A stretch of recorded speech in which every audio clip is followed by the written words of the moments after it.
y a 2 días del 8 de marzo, Día de la Mujer, esta sesión tiene como objetivo reiterar la brutalidad, el asesinato, el secuestro y la tortura sistemáticas de mujeres como arma de guerra. Una página sórdida que por el nivel de brutalidad, por la intención y la manera de viralizar los actos barbáricos consumados, presumiéndolos sin la menor vergüenza, rompió las reglas de cualquier otro conflicto bélico anterior en nuestra historia y de cualquier guerra previa. Esta jornada lleva como objetivo buscar empatía, dar a conocer la información y los nuevos hallazgos de ese uso blasfemo de la sexualidad como arma de guerra y condenar una vez más y de manera categórica lo sucedido el 7 de octubre en Israel. La intención es tocar la puerta de los grupos feministas que han guardado un silencio ensordecedor ante lo injustificable, porque el Me Too, que juntas viralizamos hace apenas 7 años, el Me Too es para todas. Porque guardar silencio es complicidad que solo fortalece al victimario. Porque de manera sorpresiva, grupos de mujeres y organismos internacionales con quienes como mujeres nos hemos aliado en un solo puño contra la misoginia y contra el patriarcado, le han dado la vuelta a su responsabilidad solidaria de censurar, denunciar y acusar las violaciones a mujeres, apelando al contexto o a uno y mil sí pero. Que quede muy claro, una violación siempre es y será una violación, sin importar contexto alguno, sin importar si una mujer lleva la falda corta o pertenece a una religión de infieles, sin alegatos, sin excusas y sin evasivas, porque ninguna reivindicación nacional, ningún contexto puede ser razón para acreditar lo sucedido. Y porque, bajo los estándares del fanatismo de los fundamentalistas, infieles podemos ser tú o puedo ser yo, podemos ser cualquiera. No nos ofusquemos. Defender a Hamas, un grupo terrorista, no es defender al pueblo palestino. Defender a los yihadistas que cometieron una barbarie es ser encubridores y cómplices. Aquí no cabe la menor duda. La primera evidencia la aportaron los propios terroristas que grabaron las escenas de terror con cámaras que llevaban en sus cuerpos. Ellos mismos transmitieron su crueldad en los Facebook de las víctimas y en sus propias redes. Lo hicieron sin ninguna vergüenza, sin pudor y sin sentido de la moralidad. Su salvajismo inicialmente estremeció al mundo, pero luego vino la orquestada campaña de propaganda para confundir, para silenciar, para intimidar y para acobardar, para hacer creer que no hay evidencias o que habría que investigar, como hasta hace unos días seguía señalando ONU Mujeres, y agradecemos que ya hayan puesto una carta en este asunto. Los mismos terroristas capturados confesaron que llevaban un plan claro y sistemático de lo que debían de realizar. Una estrategia operacional. La orden recibida era violar niñas, jovencitas y mujeres de todas las edades. Ensuciarlas. Esa fue la palabra que ocupó. Esa fue la palabra que proclamó uno de estos yihadistas cuando fue obligado a rendir su declaración. El Islam nos prohíbe hacer lo que hicimos, pero jamás nos dio permiso. Nos pidió ensuciar a las niñas, manchar a todas las mujeres, violar a todas las que pudiéramos, matar niños y familias enteras, hacer el mayor daño posible. Lo hacemos por Alá.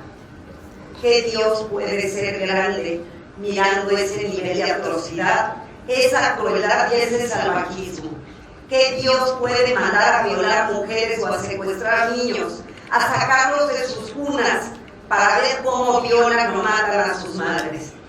El objetivo era mutilarlas, penetrarlas, cercenarlas, traumatizarlas, quemarlas vivas con sus familiares, lo que fuera.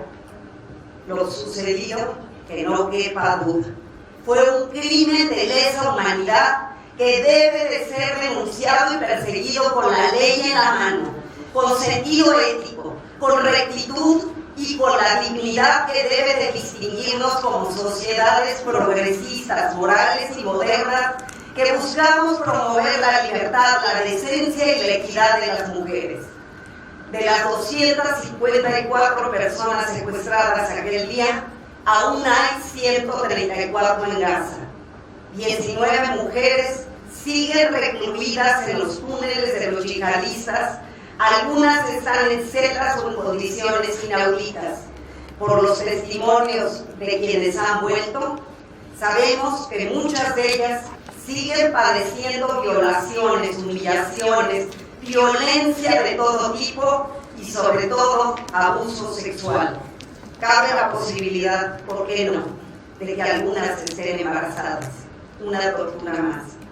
Espero que ustedes, amigos de los medios de comunicación y todos los que participamos en esta jornada, podamos salir hoy con el deseo de levantar la voz, porque es inaceptable ser selectivos, porque es inmoral aplicar la ley a placer y de manera sesgada, porque los conceptos establecidos por la ONU con respecto a la dignidad de la mujer son muy claros.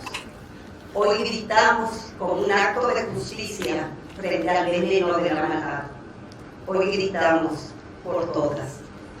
Invito al embajador de Israel en México, Einat Kranz-Neiger, quien convoca hoy a esta sesión, que pase a dirigir el primer mensaje de esta mañana.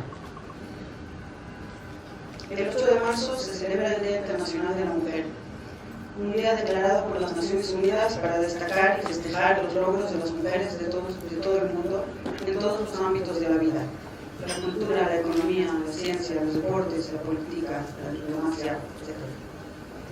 Este año en Israel, el Día Internacional de la Mujer será conmemorado, pero no festejado.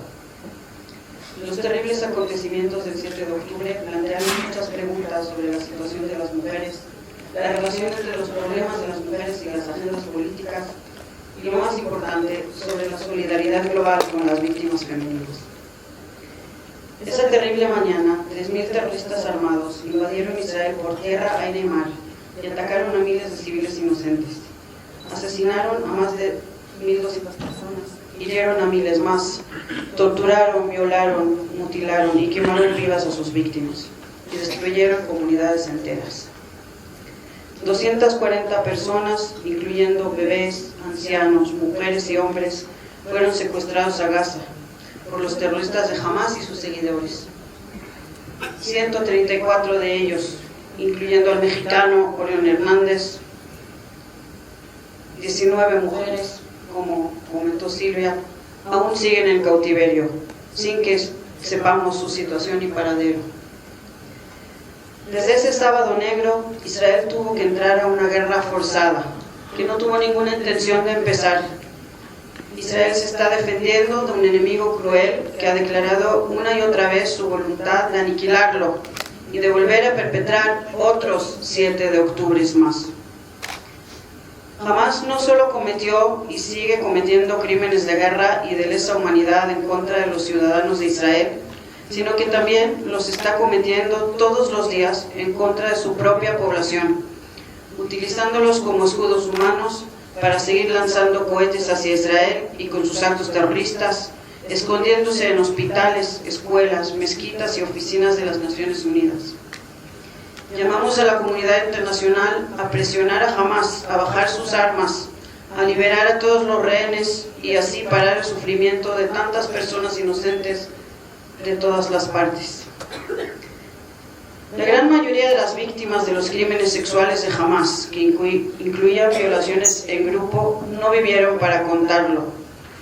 Utilizar la violencia sexual como arma de guerra es un crimen de guerra y puede considerarse un crimen de lesa humanidad.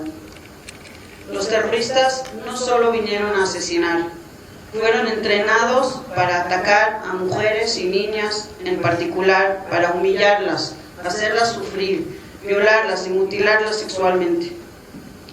Inspirándose en sus compañeros grupos islamistas radicales, incluido ISIS en Siria y Boko Haram, con el objetivo de provocar miedo y desesperación, Hamás utilizó la violencia sexual como una táctica diseñada para humillar, atormentar y en última instancia derrotar a una población civil, quebrantando su espíritu. Las organizaciones internacionales dedicadas a la protección de los derechos de las mujeres se negaron a defender a las víctimas israelíes y condenar a Hamás. Se quedaron calladas o dijeron que hay que revisar el contexto y las circunstancias. Han decepcionado a las mujeres israelíes y nos dejaron solas, sintiéndonos traicionadas. Después de 5 largos meses de ese desesperante silencio, vimos hace 2 días una pequeña luz en la oscuridad. El 4 de marzo se publicó el informe de Pramila Patten, la representante especial del Secretario General de las Naciones Unidas sobre la violencia sexual en conflictos. El informe reconoce los terribles crímenes sexuales perpetrados por los terroristas de Hamás y de otras organizaciones terroristas durante el ataque del 7 de octubre y la continuación de esos crímenes en contra de las y los secuestrados que siguen todavía en manos de Hamás, y llama a su liberación inmediata. A ustedes, señoras y señores, los invitamos al evento de hoy por 2 razones. La primera es la obligación moral que tenemos con las víctimas de los crueles actos de tortura, violación y matanza. La obligación de contar sus cuentos, de hacer oír sus voces calladas, de reconocer su sufrimiento y no dejar que el mundo lo ignore y lo olvide. Y la segunda, para llamarles a unirse a la contundente condena de los crímenes sexuales cometidos en contra de las mujeres israelíes y el llamado a la liberación inmediata de las y los secuestrados que están en cautiverio hace más de 150 larguísimos, terribles días y cuyas vidas corren un peligro tremendo con cada minuto que pasa. Debemos de entender que no importa el contexto político y la nacionalidad de las víctimas. Callarnos ante la utilización de la violencia sexual como arma de guerra es imperdonable e inaceptable. Callarnos significa que ninguna mujer en el mundo está segura. Lo que sucedió en Israel puede suceder en cualquier otro lugar. Si los criminales no pagan por sus actos, habrá más ataques parecidos en otras partes del mundo. La justificación o tolerancia de los crímenes sexuales con argumentos políticos o ideológicos le dan legitimidad a la utilización como arma de guerra. Eso pone en peligro a cada una de las mujeres del mundo. Cada una y uno de los aquí presentes puede hacer algo: publicar artículos, condenar públicamente los actos de Hamás, pasar el mensaje a sus amigos y colegas. Estoy segura que hoy recibirán mucha información relevante para poder hacerlo. Agradezco mucho a todos y todas los que nos acompañan esta mañana. Desde Israel escucharemos el testimonio de la abogada Mirit Ben Mayor, jefa de comunicaciones de la Policía de Israel, ex fiscal criminal, quien fue responsable de recibir los cuerpos de gran parte de las niñas, jovencitas y mujeres violadas. So let me introduce myself. My name is Mirit Ben Mayor. I'm Chief Superintendent from the Israel Police. I'm head of the communications unit in the Israel spokesperson department, and I'm a former prosecutor, criminal prosecutor. I was a criminal prosecutor for over 15 years. So I had a lot of time dealing with evidence and with collecting of evidence and with indictment. of different criminal situations. And I'm here to tell you, first of all, thank you very much for being with us, and to share with you not only what we've been having here, what we've been going through here in Israel since the 7th of October, but what the Israel police has been doing since the 7th of October. I'll tell you that on the 7th of October, we were, as you know, under a very vicious terror attack, which was a very sudden one, a very brutal one, and a very well-planned one. In the morning of the 7th of October, we had a very, very tough and huge missile attack all over the south part of Israel, but not only. The missiles came also to Jerusalem and also to Tel Aviv and the area. And we understood that something is very different that is going on, something very unexpected. Quite quickly, we as the Israel police understood that we're under a terror attack. And so all the officers who serve in the southern part of Israel, and also the ones who live there, just came out of their houses and started fighting to defend the people, the civilians, to try and make sure that the terrorists will not go further up to the northern parts of Israel. And we actually managed to stop them from going up north, but the damage that they have caused in the south is still a very big one. It's the biggest one that we've ever known here in Israel, and I'm sure that in many parts of the world. We had 58 of our police officers who died that day while defending the civilians. And we still, even though we lost many of our friends, we had no chance and no time to grieve even. And we very quickly understood that there are a lot of people who were murdered and many missing. We still didn't know how many were kidnapped, if at all. We didn't know how many were murdered, but we knew that it was a massive attack. So we quickly, that night already, opened up a family center so the families could come and tell us and give us information regarding their dear ones who are missing. And we also initiated our investigation, which is the national investigation, the biggest one that we've ever held here in Israel, and it's done with cooperation between the Israel police and the Shabak, Secret Service, and the IDF. And of course the prosecution, the head of prosecution in Israel is in charge of this whole investigation. What I can tell you, and I'll tell it generally, and then we will go into the sexual violence as a war crime. As I can state already now, that according to our investigation, there were many sex violent actions taking place on the 7th of October as a war crime. This comes up from the investigation. It comes up from us investigating the terrorists that we're holding. It comes up from the witnesses, the ones who are alive and that are telling us what they saw or what they heard.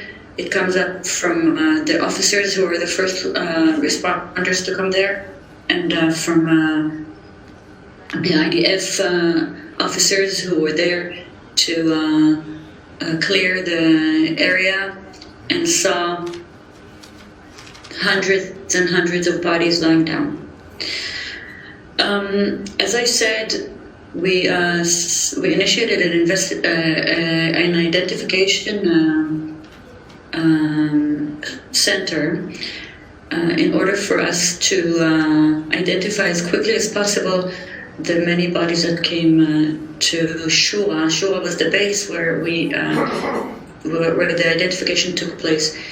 And what we learned there was very, very terrible, very sad. We learned that the bodies from all the different sites, there were 20 different sites that this terror attack took place at, where the bodies that came were in a very, very bad condition. Some of the bodies were burned, some of them were cut. We saw genitals shot, we saw genitals cut, women and men.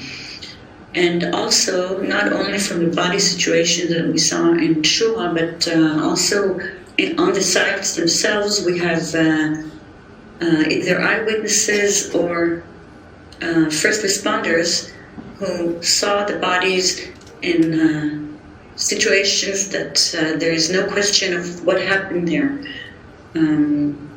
Cuffed women, nude in the shower, or men cuffed with penises shot or cut in one room and the family shot in another room.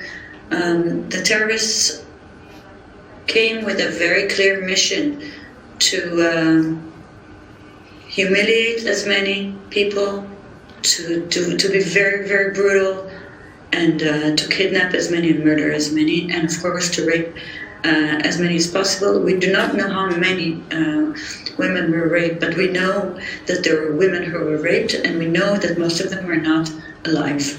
I would like to give you a glimpse of one of the eyewitnesses and the two first responders who came and saw. Please, if you can show the video that we added, I would explain it afterwards.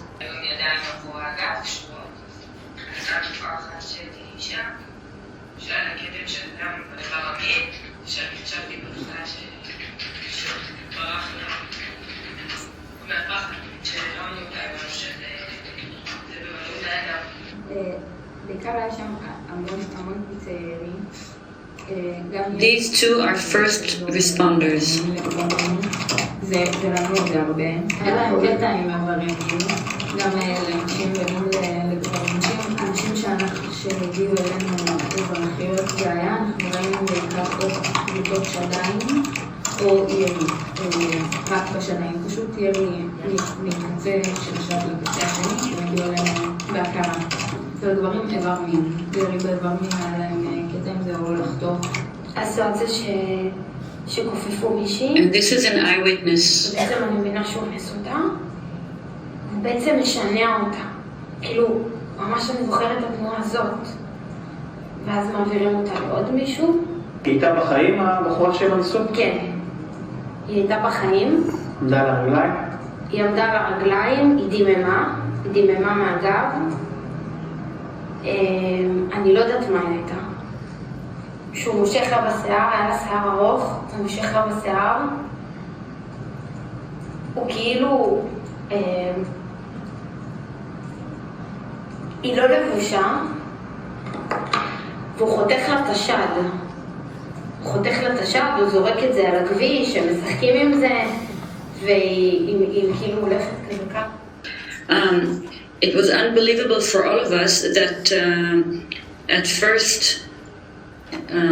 I think it took 2 months before anyone in the world, many of the women associations and many of the countries said nothing about these atrocities that took place, said nothing about the sexual violence used by the Hamas as a war weapon, and said nothing about the brutality of these unbelievable so-called people, which are not people, not human. In progress.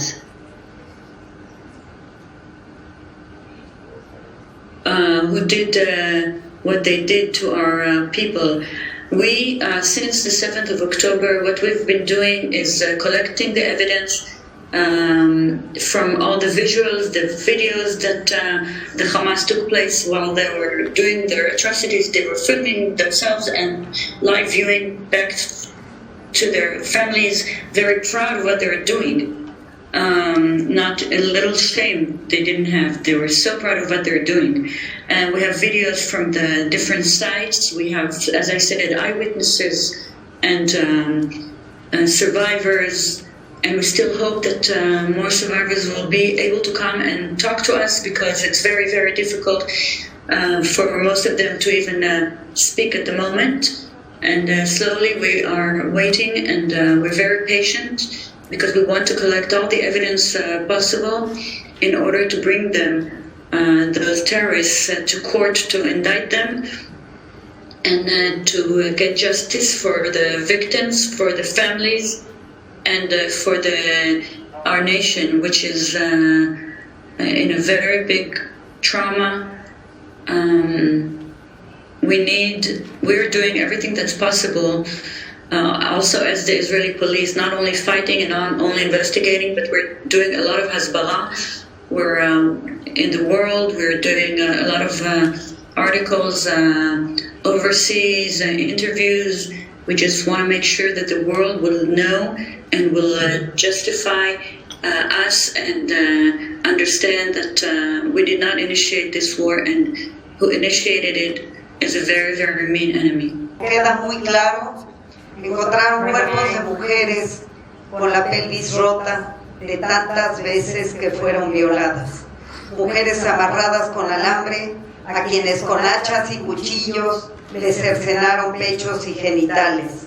Mujeres violadas frente a sus hijos. Mujeres que vieron cómo asesinaban a sus niños. Vimos en las escenas que ellos divulgaron el pánico en sus rostros. Vimos también a hordas de machos regocijándose de regreso a casa con sus trofeos, escupiendo sobre los cuerpos desnudos de mujeres que rompieron o destazaron. Entre ellas, la escultórica Shani Luke, pareja de Orión Hernández, el mexicano aún secuestrado en Gaza. La misma escena multiplicada cientos de veces. Mujeres siendo violadas por varios participantes, por pandillas de 10, 12 machos sedientos de sangre. Un apocalipsis de cuerpos de niñas sin ropa, sin nada que pudiera resguardar su intimidad, proteger su dignidad o su derecho a la vida. Desde Israel también tenemos a Clara Marman, mujer de 63 años, de origen argentino, que pasó 53 días en cautiverio en manos de Hamas, con su hermana Gabriela y con su sobrina Mía. Fueron liberadas el 28 de noviembre. En Gaza, lo recordarán, se quedaron su hermano Fernando Marman y Luis Har, el compañero de Clara. Digo que lo recordarán porque, queridos amigos, seguramente recuerdan a Fernando y a Luis, que fueron los dos rehenes que lograron liberar el ejército de Israel en una muy compleja operación de rescate, en un comando que llegó a Rafa el pasado 11 de febrero. Aún es pronto, lo platicamos, querida Clara, para hablar del infierno que viviste. Sé que me lo dijiste, que aún está en peligro 134 rehenes y que todavía no es tiempo de hablar de algunas de las cosas que seguramente hablarás después. Pero me gustaría que aquí a nuestra audiencia, a la prensa, le platiques lo que viviste el 7 de octubre. Sé que el 6 invitaste a tus hermanos y a tu sobrina a casa a celebrar la última noche de Sukkot, una fiesta judía, y el cumpleaños de 2 añitos de tu nieta Shahar. Cuéntanos con el mayor detalle posible tu despertar, quién estaba en casa, cómo lo vivieron ese fatídico día. Bueno, entonces muy emocionada de poder participar y poder contar todas estas terroríficas vivencias que han comenzado realmente el 7 de octubre. En la mañana en Israel, en mi casa, el lugar donde yo tendría que sentirme más segura, a las 6:30 de la mañana de un sábado, como han comentado, de fiesta de Sukkot, después de haber estado en fiesta de cumpleaños de mi nietita de 2 años, invité a toda la familia, a la gente más cercana, quedarse en casa para poder pasar el fin de semana juntos y hacer también el Kabbalat Shabbat, recibir el viernes. Entonces invité a mi hermano, que no vive conmigo en mi kibbutz, que vive en Kfar Saba, a mi hermana que vive en Jerusalén, mi hermana con su hija, mi sobrina, y mi pareja. Estábamos los 5 descansando. A las 6:30 de la mañana de un sábado sonó la alarma, y en realidad es algo que en los últimos 20 años estoy acostumbrada a que en mi zona, que mi kibbutz está en la franja de Gaza, sentir la alarma. Es Tzeva Adom, que es color rojo. Es una alarma que, digamos, estamos acostumbradas a sentir y sabemos cómo activar cada vez que lo sentimos. O sea que yo llamé a toda la familia que está en casa, que se despierten, que tenemos que ir a la habitación de seguridad, esperar que el misil que está llegando o explote, o por la cúpula de hierro sea detenida en el aire, y después de 10 minutos de la explosión podemos volver a dormir tranquilamente, cada uno en su camita, siendo sábado a las 6 de la mañana, pero lamentablemente no fue así. En forma muy sorprendente, siguieron habiendo alarmas de misiles, una tras otra, cantidades impresionantes. Estando en la habitación de seguridad, vimos también por televisión que no era solamente en la franja cercana a Gaza, sino que eran misiles y ataques a todo el país, y empezamos a ver que ingresaban terroristas a determinadas ciudades. Eso lo fuimos viendo por televisión, y empezamos a recibir mensajes también de amigos, también de familiares dentro del kibbutz, muy preocupados, diciendo que qué es lo que pasa, que nos cuidemos, y que hay realmente penetración de terrorismo. Que terroristas que nunca pensé que podía llegar a mi casa. Me sentí siempre muy segura, muy cuidada también por el ejército y también por la guardia del mismo kibbutz mío. Y con todos los medios de seguridad, como la cúpula de hierro, sabía de que estaba protegida y que en mi casa podía estar tranquila, viviendo bien y también recibiendo visitas. A medida que pasó el tiempo, ese día nos quedamos todos encerrados adentro de la habitación de seguridad, los 5, o sea, nosotros 3 hermanos con mi pareja y mi sobrina, que estaba con su perrita Bella. Estábamos adentro de la habitación de seguridad y nos dimos cuenta de que no estábamos protegidos para penetración de terroristas, porque las habitaciones de seguridad están preparadas solamente para misiles. Vimos que muy fácilmente se puede abrir la puerta desde afuera y que pueda entrar quien quiera. Tratamos de buscar la forma para que no puedan abrir la puerta. Buscamos de todas formas mantener la puerta cerrada. Vimos que no había posibilidad. Entonces mi hermano, que es muy técnico, se llama Fernando, dijo, bueno, vamos a tratar de colocar en el picaporte de la puerta un palo. Como no tenía ningún palo, saqué dentro del placar de la habitación de seguridad, de donde se cuelgan las perchas, y lo coloqué para que mantenga la manija de la puerta, y coloqué también una silla, y pensábamos que eso nos iba a ayudar, hasta que en determinado momento, que fue varias horas después de que empezaron las alarmas, alrededor de las 11 de la mañana de Israel, escuchamos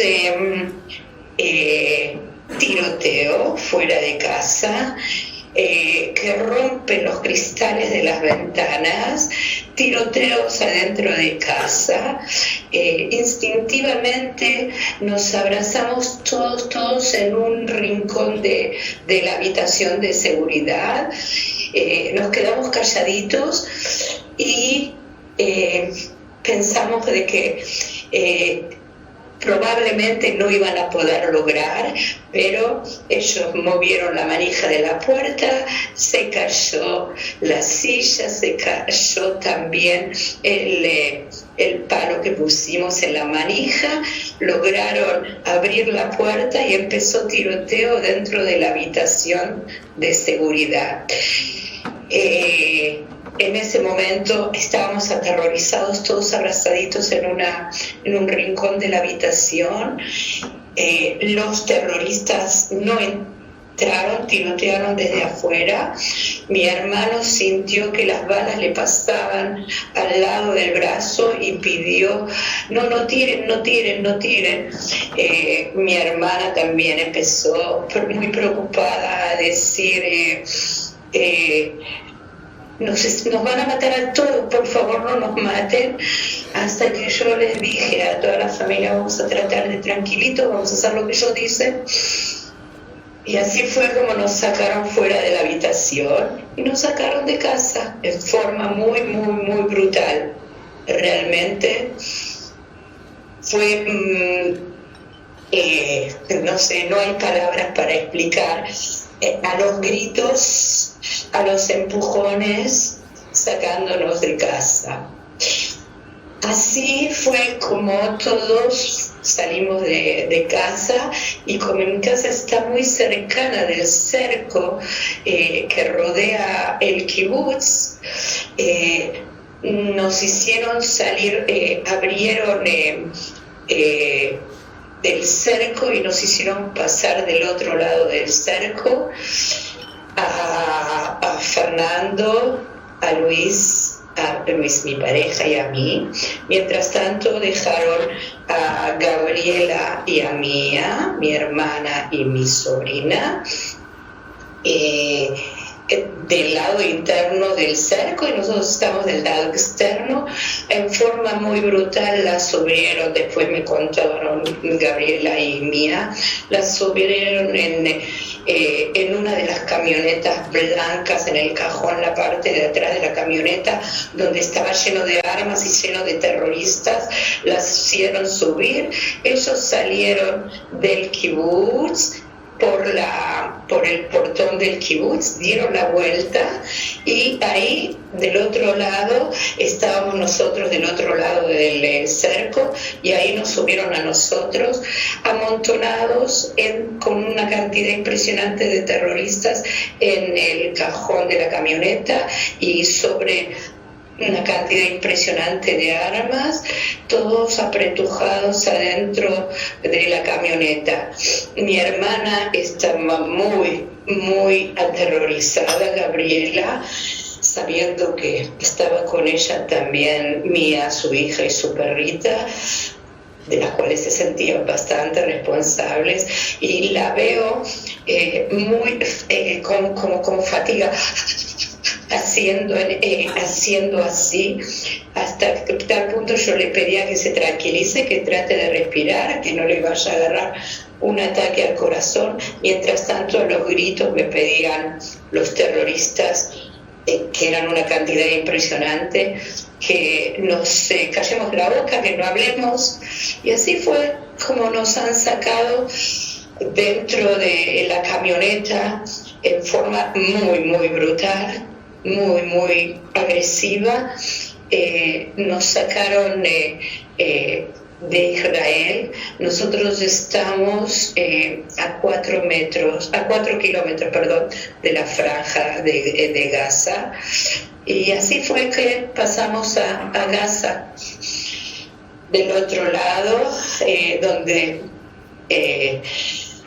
nos bajaron de la camioneta, nos hicieron caminar más de 2 horas y media aproximadamente, hasta que nos subieron a otro vehículo y por dentro de la ciudad de Rafah nos llevaron ya al lugar donde nos tuvieron durante 53 días en cautiverio, hasta que liberaron solamente a nosotras mujeres y niñas, porque la negociación era solamente para liberar a mujeres y niñas. Entonces, el 28 de noviembre, después de 53 días, nos liberaron a Gabriela, a Mia Vela y a mí.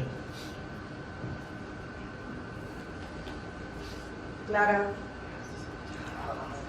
Sí. Te escuchamos con dolor, con tristeza, con rabia.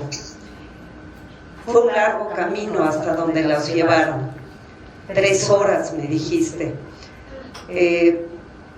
Me gustaría que nos cuentes del trayecto, y también me gustaría preguntarte, entiendo que ustedes velaban por ustedes, pero ¿cuál era la suerte de tus vecinos? ¿Te diste cuenta qué pasaba allí en el kibutz Nir Yitzhak con los demás vecinos?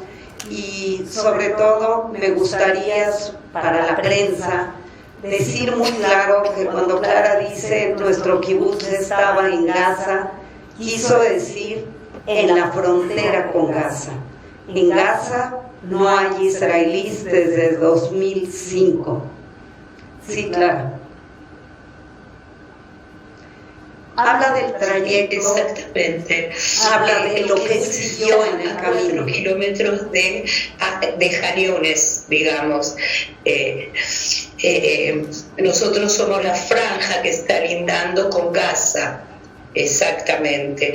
El kibutz en general también aceptaba palestinos para trabajar. O sea que había gente que venía y que probablemente tenía bien en cuenta qué es lo que pasaba en el kibutz. Nunca pensábamos de que iba a haber penetración de terrorismo. Al contrario, nos sentíamos muy, muy seguros a pesar de que estábamos tan cerca. En el momento que nos han sacado como rehenes del kibutz, yo vi todas las casas, al salir de mi casa, todas las casas de vecinas abiertas con todas las ventanas rotas. Yo pensé que iba a haber, en el camino iba a encontrarme con medio kibutz, media cantidad de la población del kibutz. En el camino realmente no vi a nadie, pero lo que puedo decir que después de haber llegado vi todo lo traumático, todo el desastre que llegaron a hacer. Del kibutz hubo 60 casas a las que entraron, hicieron destrozos impresionantes, robaron todo lo que podían. Por supuesto que a nosotros nos sacaron todos los celulares, todas las computadoras. Dieron vuelta mi casa y otras casi 60 casas, la dieron vuelta totalmente, sacaron de los dormitorios y de todos los placares de todos lados todo lo que había en todos los armarios, dieron vuelta todo, tiraron todo, y eso realmente fue en la mayor cantidad de las casas del kibutz. Hicieron horrores, que quisieron robar coches que no lograron llevarse, los incendiaron, los quemaban. Terrible lo que hicieron, realmente horrorosas cosas. Clara, me decías que no quieres hablar del cautiverio por miedo todavía a lo que pueda ser la suerte de los que siguen allá. Pero quizá quieras contar lo que tú y la familia sintió, y nos regocijamos todos de que los 5 están juntos, también de que tu nietita y tu hija no hayan estado en casa, que hayan tenido esa enorme suerte. Pero quizá puedes hablar de lo que sentían, de los miedos, del paso del tiempo, de la angustia de saber que quizá no iban a volver con vida, de ese horrendo terror psicológico. Sé que los filmaron, sé que los amenazaban, y une esto un poco con el momento de la liberación y dejar a Fernando y a Luis allá, y ya al final te pediré que nos digas lo que ha sido la posibilidad de estar nuevamente juntos. Sí, les puedo contar que ser rehenes, estar en cautiverio es horroroso. A toda persona es imposible pensar que en el 2024 le quiten a una persona la libertad y la libertad de decidir qué hace en cada momento de su vida, que las cosas básicas no puedan ser realizadas. Eso en principio es algo terrorífico. Después yo estuve 53 días en cautiverio, cuando Fernando y Luis estuvieron 129 días.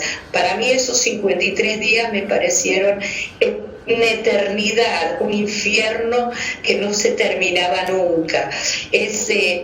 No se tiene noción del tiempo, es imposible saber qué hora es. Nosotros un poquitito nos guiábamos para tener noción día, noche, tarde, por las oraciones del muazzin, las oraciones de las mezquitas musulmanas. Sabíamos que hay 5 oraciones, entonces sabíamos que hay una al amanecer, y así fuimos contando también los días para saber en qué día, qué día de la semana era y qué fecha. Para nosotros nos ayudó un poco saber que estábamos la familia junta. Por un lado, yo sentía la responsabilidad de que, como invité a la gente, la responsabilidad de que fueron extraídas por terroristas y pasar ese horror de mi casa a la gente más querida. Pero por otro lado, fue un apoyo muy grande para mí, saber que la gente que a mí me conoce y sabe bien cómo ayudarme y apoyarme están, y nos pudimos apoyar. Pero eso, de todas formas, no pudo dejar que, de todas formas, el pánico, el terror, el miedo que teníamos por todos los bombardeos que sentíamos. Escuchábamos también las salidas de misiles de Gaza a Israel y también el ataque a la franja de Gaza. Un pánico total, era sentir aviones y decir que sigan de largo y que no bombardeen, que no derrumben mi edificio. Realmente terrorífico, inclusive en 2 ocasiones lo que sentimos es que me faltan palabras en castellano, pero las ventanas se han roto después de bombardeos cerca. Y el pánico es algo que tampoco, las sensaciones son muy difíciles, tampoco el dormir, las noches no es que uno puede dormir, ni de día ni de noche, es todo un poquitito, se duerme, pero se siente el paso de los guardianes que nos vigilan, el movimiento, si están con arma, si agarraron el arma, si es un terror que es imposible de explicarlo, es algo que paraliza totalmente. No sé más cómo poder explicarles, hay cosas que no existen palabras para poder definir esas sensaciones de terror que se sienten.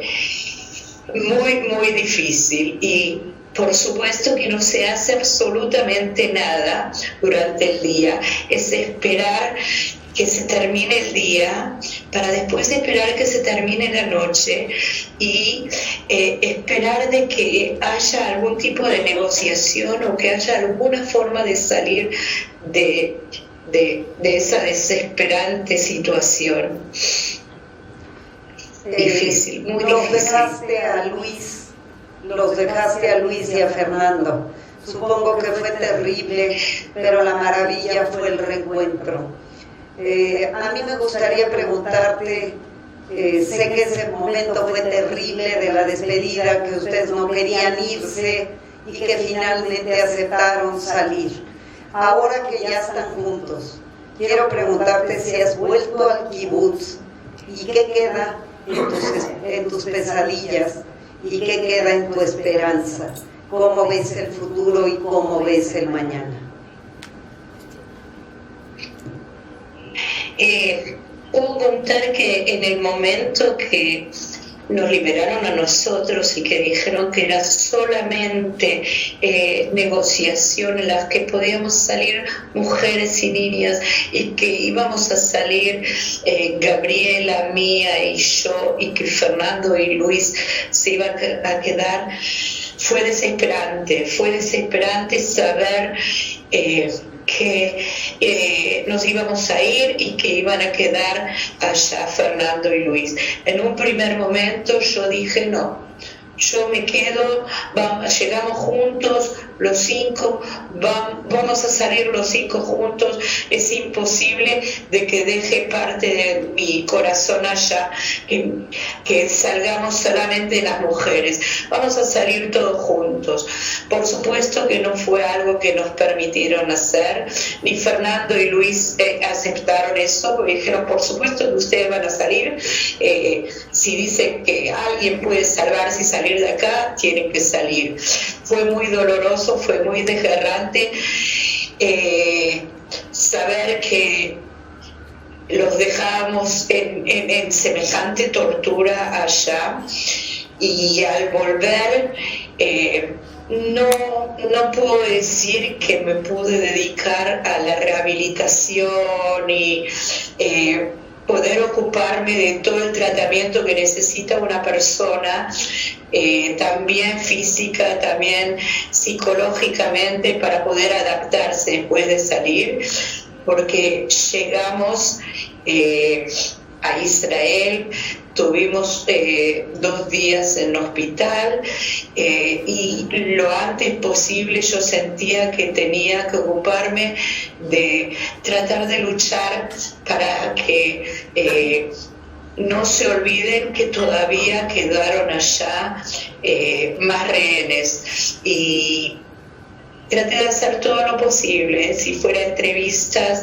si fuera, viajé inclusive a Madrid con mi hija, traté de buscar por todos medios para que quede bien claro que hay rehenes en vida fuera de Israel, que tienen que volver a sus casas, que no se los puede abandonar bajo ningún punto de vista.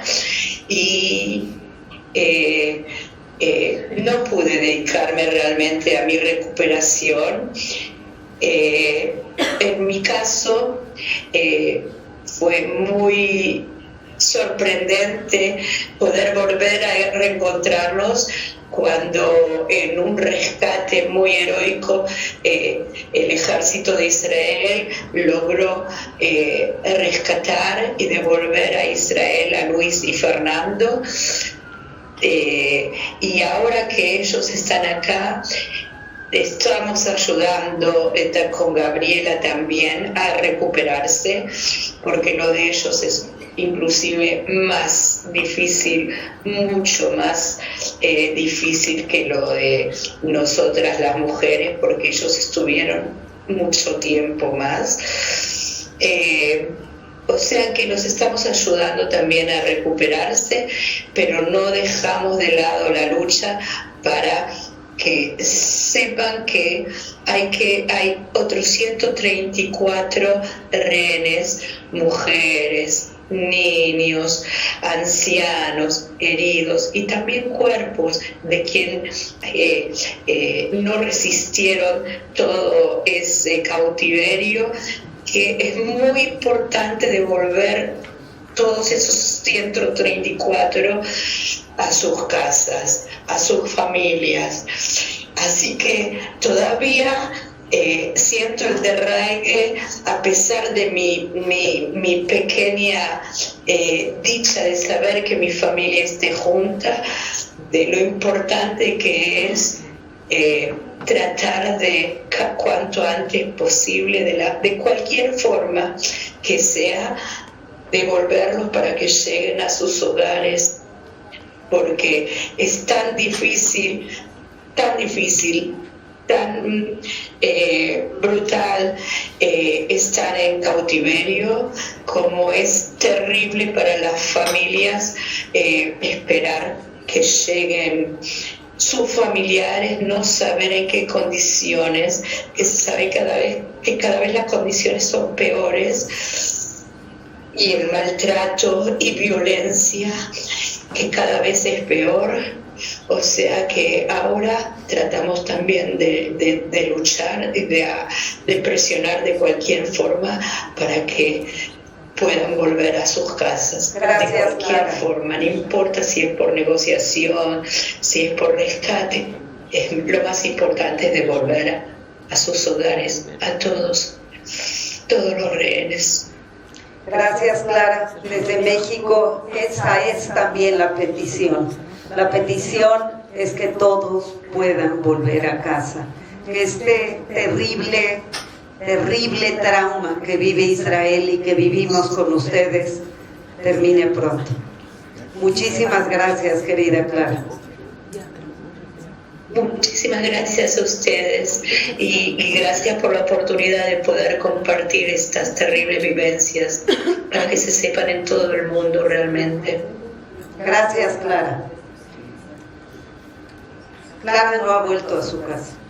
Los kibutzim no están en condiciones de poder recibirlos de regreso. Gran parte de ellos están quemados, están destrozados. Está viviendo también como refugiada. Hugo Vela, me siento muy honrada de poder invitarte a Dina Chelminsky. En el siguiente bloque hablaremos con Hugo y con Adina de las experiencias que ellos han tenido, porque ambos han estado en Israel en estos días. Pues comienzo con Hugo. Hugo es reportero de investigación en televisión, prensa y plataformas digitales. Es especialista en política, relaciones internacionales y agenda pública.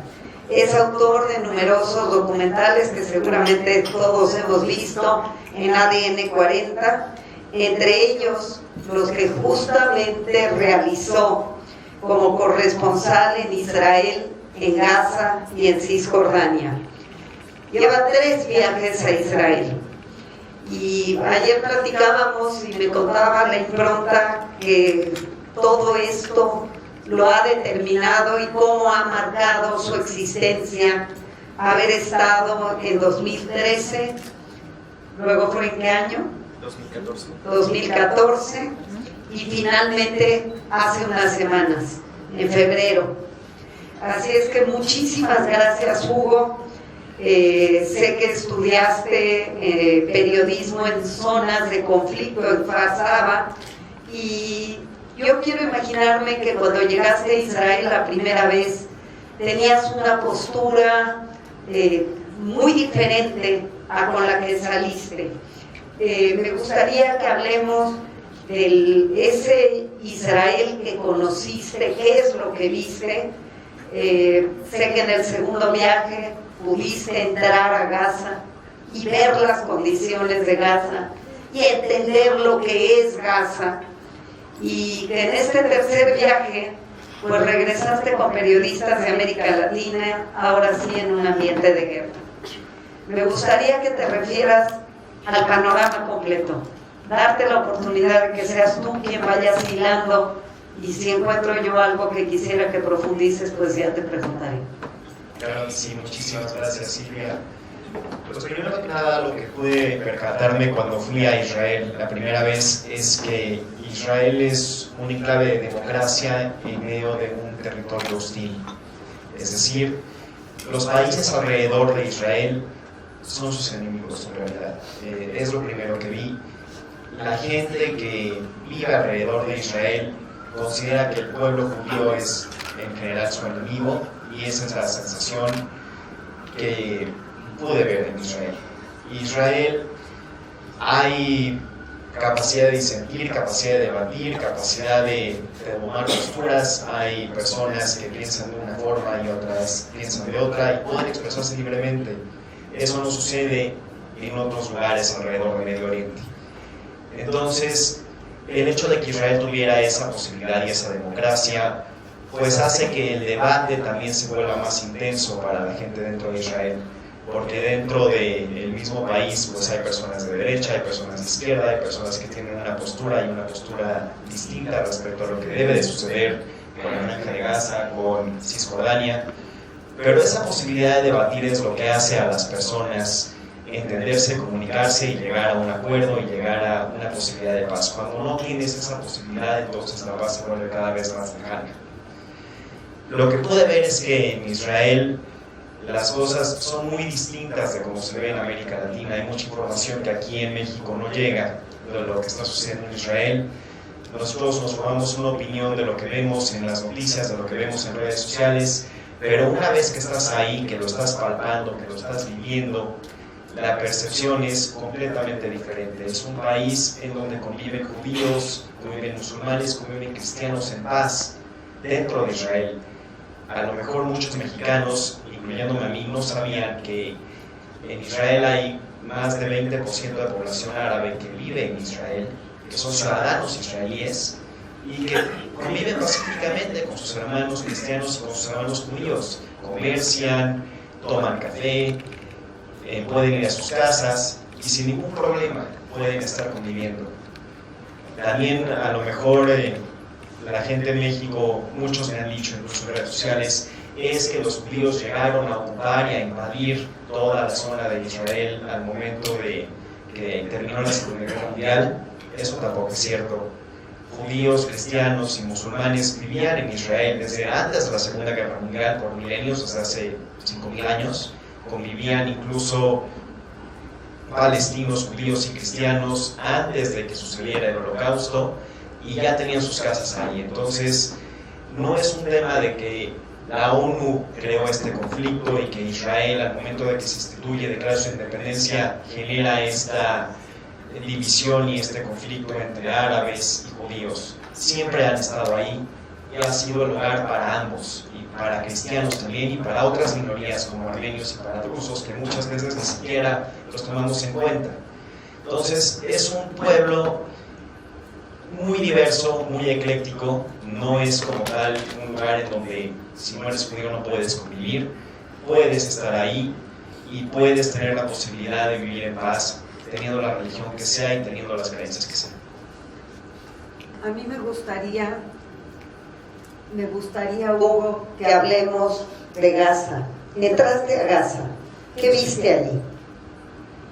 Fue algo muy interesante. Yo pensé que me iba a encontrar con un lugar completamente destruido, con un lugar que la gente pues no tenía ninguna posibilidad de sobrevivir, y al contrario, cuando entré a Gaza hace un poco más de 9 años, evidentemente no en esta situación, pero en el 2014 me encontré con un Gaza que tenía toda la infraestructura, que tenía hoteles, restaurantes, parques, playas, que la gente salía a jugar, que la gente salía a caminar, y que finalmente la gran mayoría del pueblo de Gaza lo que quería era poder convivir en paz y poder vivir tranquilamente también con sus vecinos.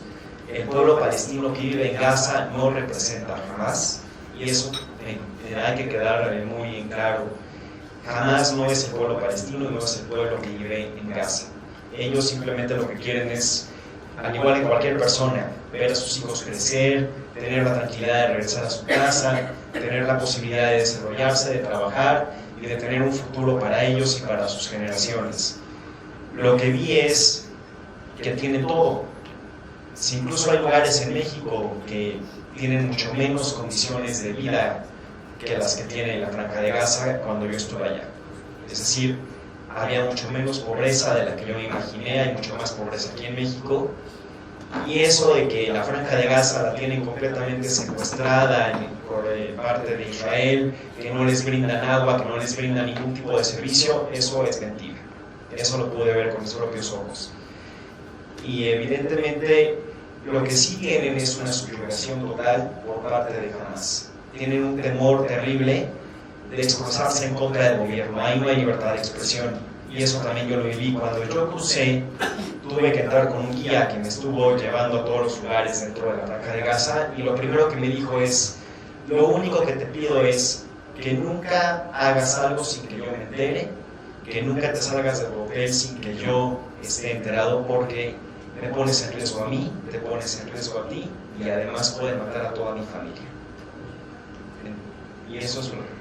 Me contabas que te diste cuenta que efectivamente tienen todo esto. Obviamente no viste los túneles, que había 800 kilómetros de túneles debajo de donde caminabas, pero sí lograste ver niños que estaban adoctrinando. Así es, una situación muy dolorosa, porque había muchas manifestaciones en contra de Israel dentro de la Franja de Gaza organizadas por Hamas y por la Yihad Islámica Palestina. Allá no les pueden decir grupos terroristas, evidentemente, porque no hay libertad de expresión. Les tienen que llamar partidos políticos. Si un grupo que mata personas se le puede llamar partido político, es ridículo. Y veíamos estas manifestaciones, vi cómo llevaban a los niños con orgullo, los propios papás, uniformados como si fueran militares, como si fueran terroristas, armados, incluso les ponían metralletas AK-47, los famosos cuernos de chivo, a niños de 4 y 5 años para que estuvieran desfilando como si fueran literalmente, como si fuera un circo. Eso fue realmente aterrador para mí, y que incluso querían que la gente los viera, que la gente les aplaudiera a estos niños, y todo el tiempo les están diciendo es que su misión cuando crezcan es matar judíos.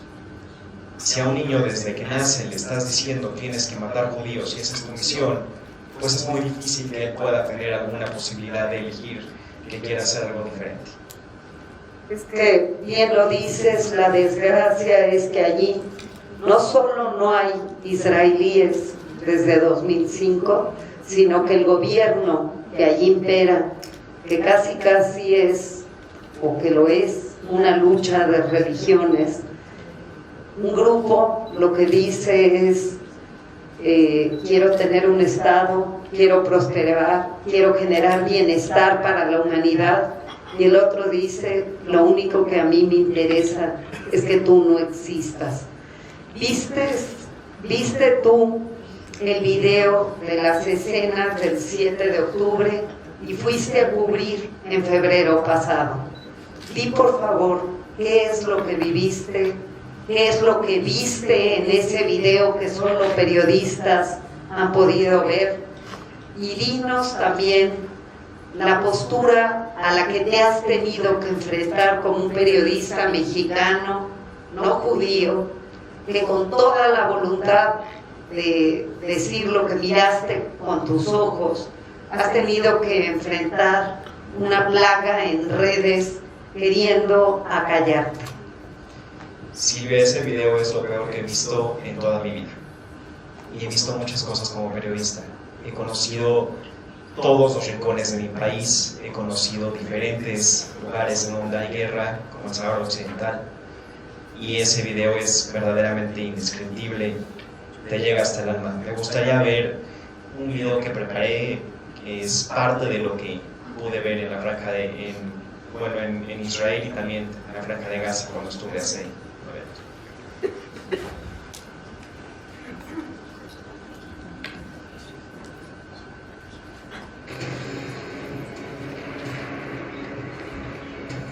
Saludos desde Jerusalén, en Israel. Nos encontramos en Estados Unidos a 1.6 kilómetros de la franja de Gaza. Los terroristas de Hamas entraron al refugio antibombas que tenía Ofelia en su casa. Nos encontramos en el área de Pumá, que es considerada el Museo del Holocausto del 7 de octubre. Cuando dos pueblos no se comunican y viven en guerra constantemente, enfrentados, entonces sucede lo que pasa aquí. La capital palestina de Ramallah, los coches siguen circulando, los negocios buscan abrir. Would you go back to the Gaza Strip? If we need to, we'll be there. Pero estos misiles antitanques que tiene Hezbollah se lanzan de forma directa. Saludo desde Nazaret y me encuentro en el monte de las Tres Fes. En estos momentos están sobrevolando el área de aviones Casa F-16 del ejército israelí. Las heridas físicas y emocionales siguen abiertas en el cuerpo y la mente de Debbie. No entiendo por qué no me dispararon mientras estábamos saliendo bajo fuego. Desde Israel y Cisjordania, Hugo Pela, enviado especial. Eso fue parte de la cobertura que tuvimos allá en Israel, Silvia, y realmente lo que pude ver en esta ocasión es pues cómo desde ambos lados la paz ya está muy complicada. ¿Por qué? Porque desde la parte del pueblo judío y de los israelíes la confianza se rompió por completo. La confianza que se pudo haber construido con sus vecinos, ese 7 de octubre se anuló, se eliminó. Ya no se sienten seguros en sus casas, no quieren regresar, no saben si los puede proteger el mismo gobierno de Israel o el mismo ejército. Y para que la confianza se vuelva a construir puede tomar muchísimos años. Gracias, Hugo. Gracias, Hugo. Adina, tú también estuviste allí. Aterrizaste creo que anoche. Por segunda vez. 2 veces ha viajado a Israel. Adina Chelminsky, la conocemos todos. Un tótem absoluto con tu pelo rosa. Economista, financiera, asesora, mentora, periodista. Una mujer que levanta la voz, que la ha levantado con claridad, con 5 libros, 3,000 artículos, fundadora de negocios y desde hace algunos meses escribiendo su diario de sus incongruencias y también levantando la voz por esta causa con sus compañeras de la Burra Arisca. Y bueno, Adina, respetamos mucho lo que haces. Es un lujo tenerte y gracias de veras por tu voz, una voz muy poderosa, una voz muy importante y una figura que dice lo que hay que decir. Gracias por tenerme aquí. Gracias por la invitación. Pues, dos viajes y un mundo de experiencias y un hostigamiento como el que también vive Hugo, que hemos vivido para dejarnos muy solas como mujeres, como feministas. Un poco aborda tanto lo que has visto en Israel como esa soledad que hemos sentido, también la gratitud enorme a que muchas de las amigas nuevas o amigas más sólidas en nuestro camino, porque han mostrado congruencia, pero también una soledad inmensa de quienes no esperábamos. El 7 de octubre, 3:30 de la mañana, hora de México, me levanté porque mi celular estaba explotando. Lo prendí y la cantidad de notificaciones sobre lo que estaba pasando fue inentendible. Levanté a mi esposo porque sentía que me estaba ahogando y desde ahí el mundo cambió. El mundo cambió para mí, el mundo cambió para Israel, el mundo cambió para todos los judíos de la diáspora, y queramos o no aceptarlos, el mundo cambió también para toda la gente del mundo. Lo que pasó el 7 de octubre, sin menospreciar la complejidad política que implica, que podríamos platicar en otro momento, creo que es la piedra angular de muchos de los problemas que estamos viviendo hoy en el mundo. Y es el tema del silencio selectivo que tenemos como humanidad para ciertos problemas y la cantidad de falsa información y de manipulación mediática que existen en torno a ciertos eventos. Y esta vez me tocó a mí, porque soy judía, porque soy abierta y sin necesidad de pedir perdón, utilizadora de esta palabra tan malignizada el día de hoy, de ser una mujer judía y sionista, que no menosprecia la complejidad política de lo que está pasando, pero que estoy en medio, como muchísimas de nosotras, de este maremoto de fake news y de silencios selectivos.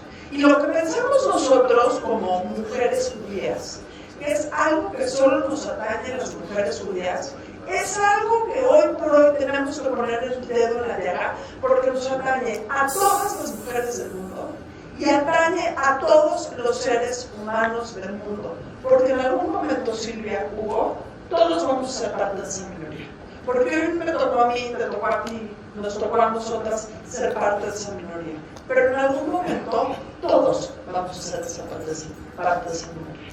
¿Por qué dedicarme a lo que me he dedicado los últimos 5 meses? Porque básicamente ahora me dedico a esto. Justamente por eso, por 2 razones. La primera es porque, aun cuando el tema del judaísmo o la palabra judío está tan malignizada en redes sociales, el espíritu judío es el espíritu de levantar la voz. El espíritu judío es el espíritu de hacer lo correcto. Hacer lo correcto por mí y sentar como precedente para hacer lo correcto por lo que es, porque es por todos los demás. Porque el silencio del mundo hoy, ante lo que está pasando en Israel con la violencia sexual, es el mismo silencio que va a poder pasar el día de mañana, o la semana que entra, o el año que entra, en torno a problemas o a atrocidades de violencia sexual que pase con cualquier otra mujer del mundo, que pase en situaciones de guerra y manipulación mediática en cualquier otro lugar del mundo.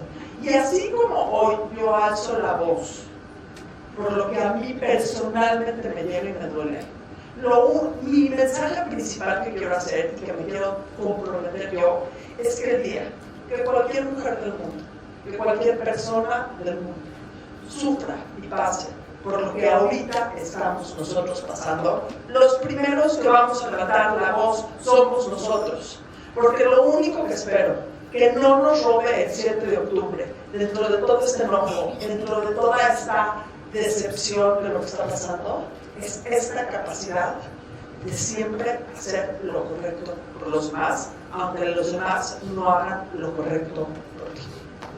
Me parece un mensaje fundamental y quiero invitar a Einat Kranz a que nos acompañes aquí, que vengas y tú también, con el mismo compromiso que tú has mantenido, Einat, por levantar la voz por Israel y por todas las personas que sufran en cualquier lugar del mundo. Y por eso el respaldo del cuerpo diplomático de otras naciones, porque aquí se habla de los valores que tienen que privar en los países que queremos vivir en libertad, por los países que creemos en la dignidad humana.